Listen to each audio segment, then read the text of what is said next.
Athuri na atumia akũrũ na ethĩ othe maraitikire kiharo-inĩ kia monanio mwena wa Meru kuria marathũngũthire na guthomithania maundu matiganite sekta-inĩ ya urimi. We have 19,500 farmers present here who have come to learn from each other. We have brought out our first best farmers with their cows whom we have just seen down there.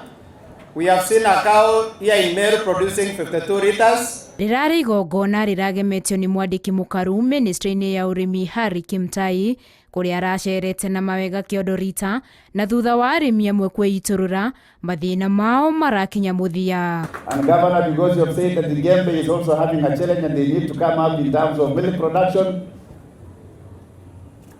the area MP had also mentioned this to me, and I'm going to support them with an additional cooler so that the Gembe can also be at par with the entire Meru County. Gikabu kia mawega kuri arĩmi aya gĩtinaihũrĩra hau amu mwena-inĩ wake gavana wa Meru Kiraitu Murungi nĩarahithũririe kũgũithio kwa marĩhi ma njanjo cia ng'ombe itanya-inĩ rĩa kũhũthahũthĩria mũrĩmi mũrigo wa ũrĩmi. Tumepunguza bei ya vaccines by 50%. Kwa hivyo we are subsidizing agriculture as much as we can. Oho Kiraitu nĩareranĩire kunyita mbaru itugĩ inya cia President Uhuru na kũruta rĩtana rĩa kũria andũ makĩria kũrika ũrĩmi-inĩ ũyũ wa ng'ombe cia iria. Handũ-inĩ ha Inooro TV, njĩtagwo Winnie Kimani.